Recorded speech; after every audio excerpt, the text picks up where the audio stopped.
present Gene Jenneman. He's the Executive Director of the Dennos Museum Center in Traverse. In 1988, he was hired by NMC to supervise the planning, construction, and direction of the Dennos Museum that opened in '91. He continues to serve as its founding executive director.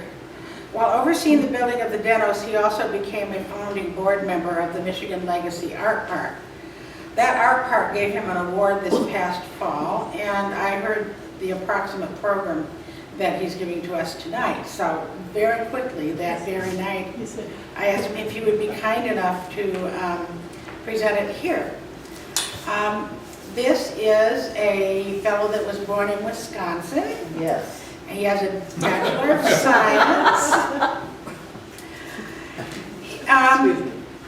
He served as Assistant Director and Planetarium Coordinator of the Jesse Besser Museum in Alpena from 1971 to '84, and then he was the Executive Director of the Erie Museum Authority in Erie, Pennsylvania before he came here in '88.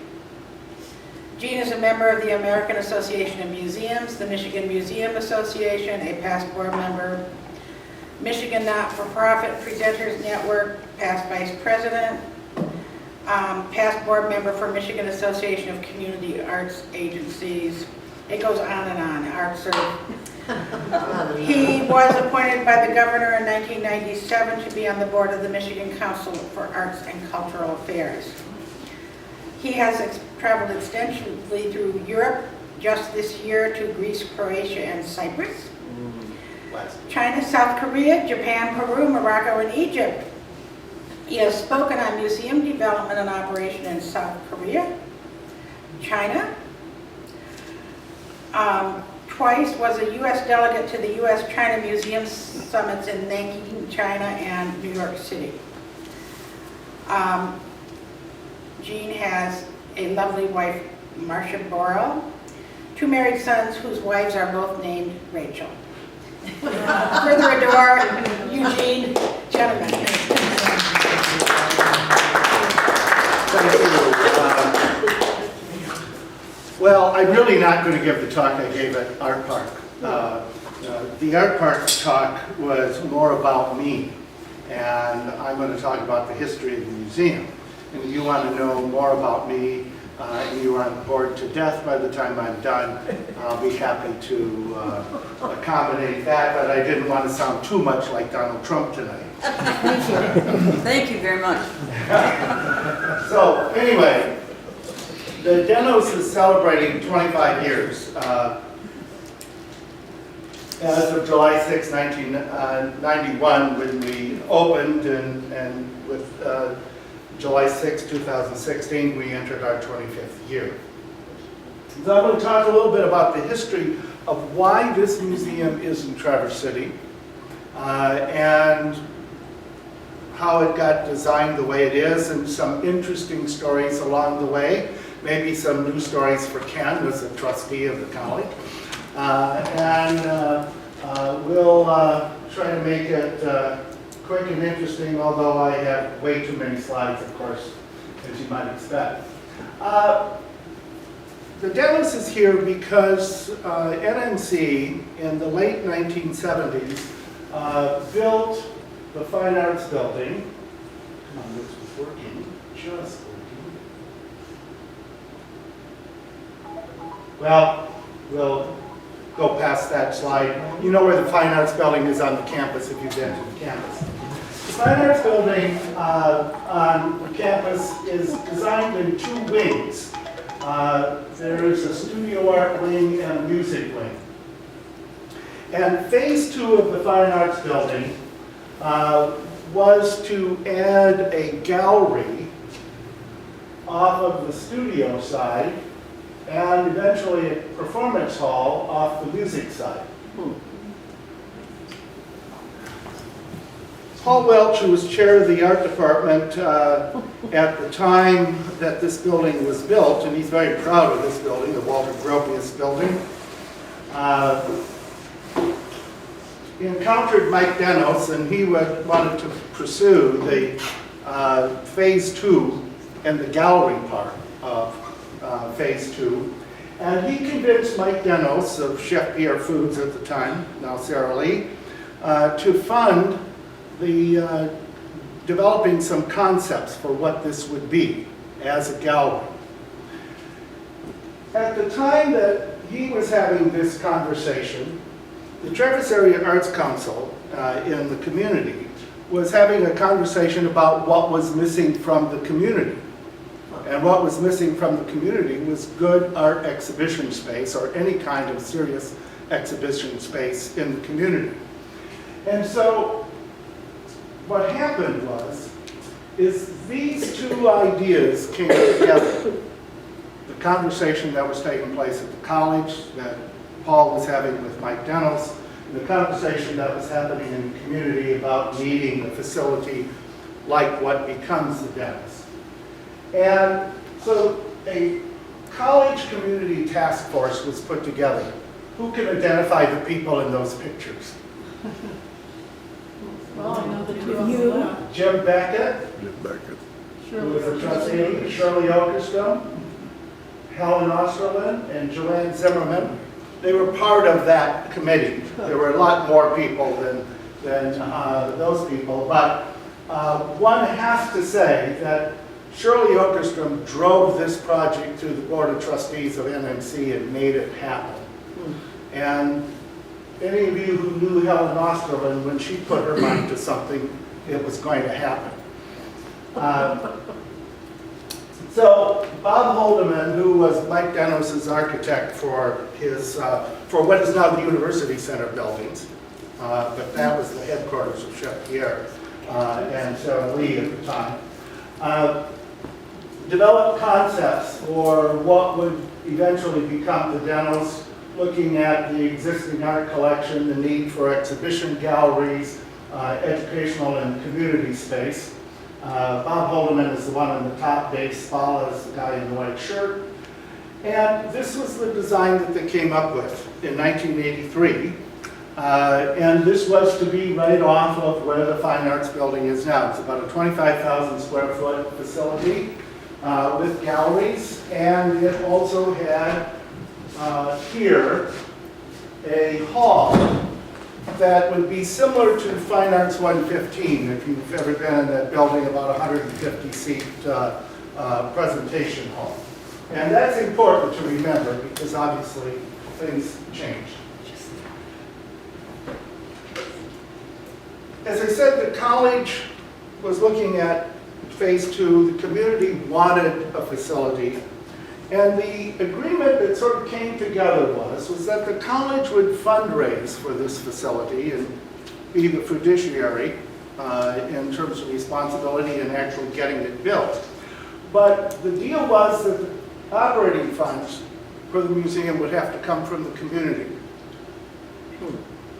The Dennos is an auxiliary operation of the college, which means that we are budgetarily independent of the general fund. The general fund is what supports college operations, instruction, and so on. An auxiliary operation, and the college has a number of them, but they're expected to operate independent of the general fund and generate their own income to be sustaining. And we'll talk a little bit about that later. I'll be happy to answer questions about that as we go on. So the college embarked upon a $2.5 million campaign to raise funds for the museum and to get it built, and this was the original brochure for that. And as it got the money in hand, it started talking seriously about how this was going to happen. And Rotary Charities, of course, as Rotary has been in the history of this community, gave $500,000 back then. Afterwards, they gave another $450,000. We'll get into that story in a minute. But then it was a matter of where do you place this? Well, the Fine Arts Building, the Fine Arts Building is right here. Yeah, we all remember that. It was going to be right here. But when this committee of college and community people visited other art museums on college campuses, We went to the Haggerty Museum that was being built at University of Wisconsin-Milwaukee. They went to Miami University in Oxford, Ohio, and places. And the word they heard from the museum, the people who operated the museums of those communities was, if you want the community to support it, you need to put it out where the community can see it. Don't bury it in the campus. And so the decision was made to move the museum about as far away from the Fine Arts Building as possible and put it at the entrance to the campus where traffic drives by it every day.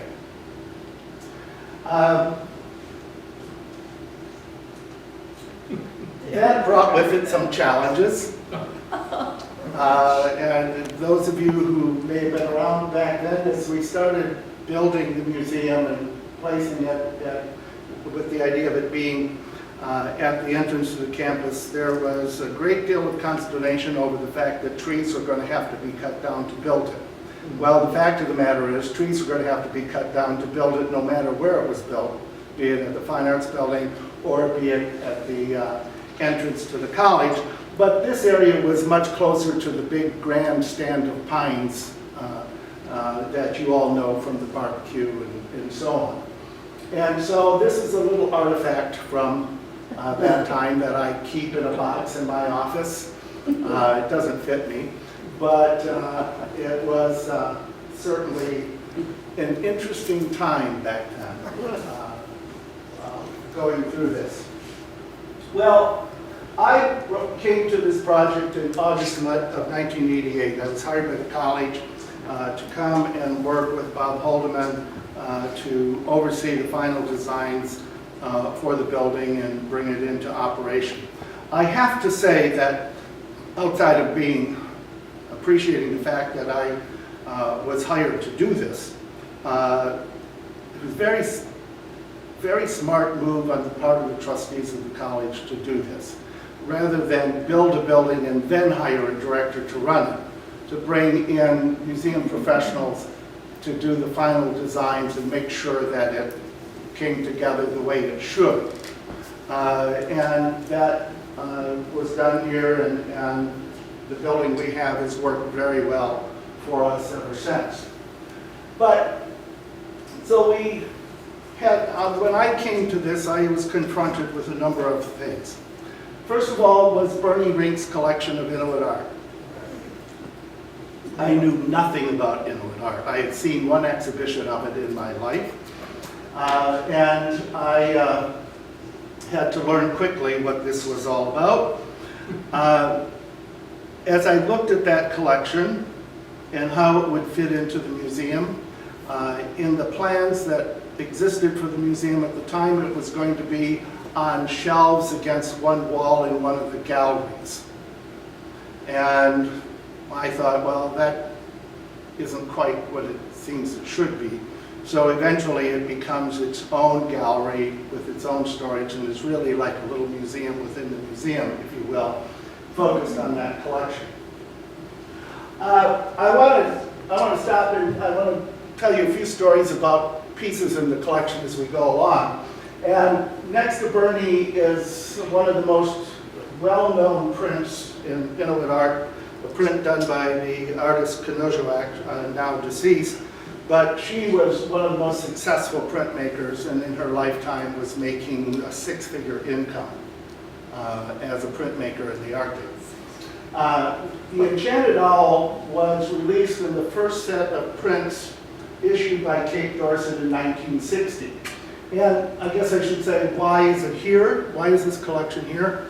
Well, in 1953,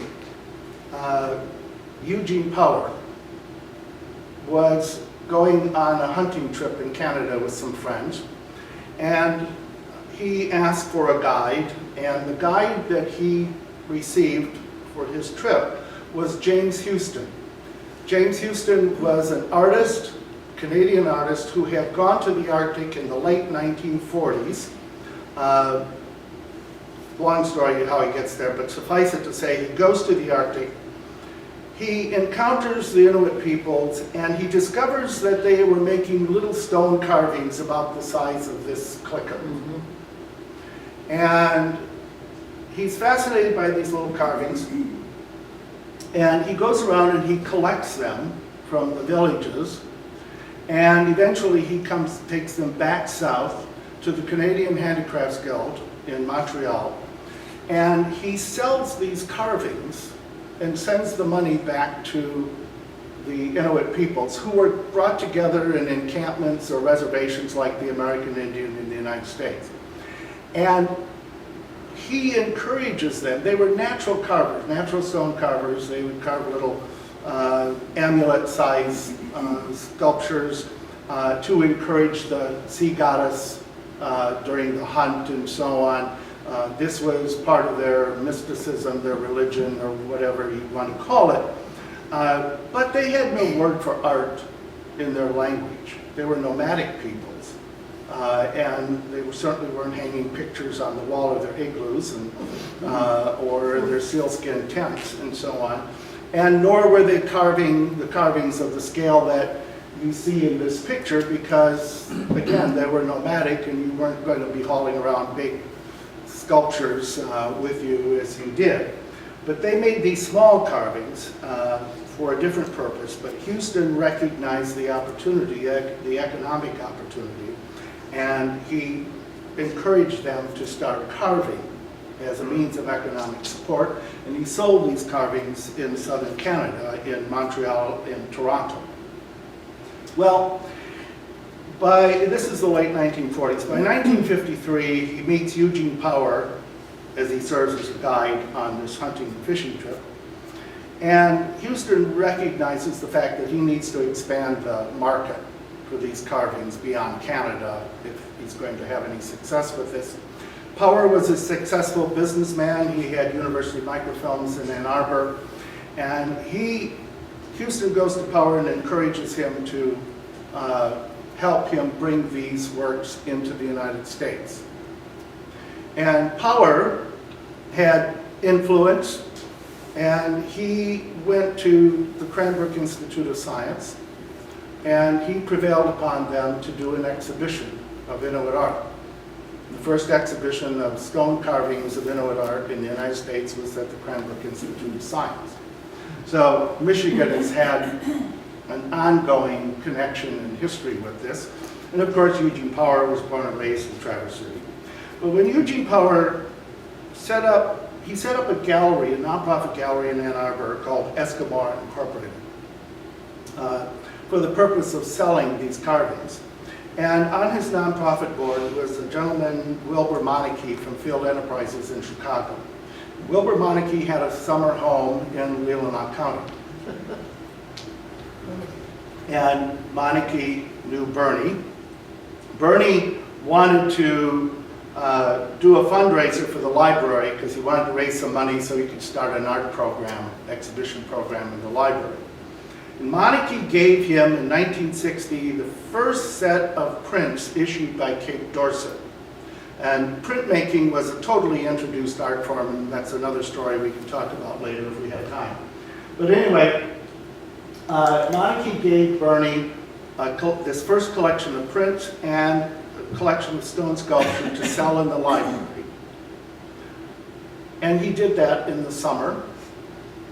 He fell in love with the art and used the proceeds to buy some works. And that's how the collection at NMC started. And every year thereafter, he would get the new issue of Dorset prints and stone carvings and sell them and buy some works with the proceeds, and amassing this collection, which at the time that the museum opened, and Grace knows because Grace helped catalog it, was about 500 works. So that's why it deserved its own place within the museum. Now, that enchanted owl was in that first set of prints that was issued. It sold for $60 in 1960. It was printed in 2 colors. There were 50 in the edition, 25 in red and black, 25 in green and black, and if you've been to the museum, you've seen the green and black version that we have in our collection, which Wilbur Meineke gave to Bernie Rink for the collection. He gave the red and black version, which went on the Canadian postage stamp and became more popular and more valuable than the green and black version, to his employee who had a summer home in Traverse City. Anybody know who that was? You haven't heard the story before. Okay. Ann Landers. And the only letter I ever wrote to Ann Landers was to ask her if she would part with the red and black version so we could have both versions in our collection. And I got a letter back from her assistant saying it was one of her most prized possessions and she could not part with it. And when she died,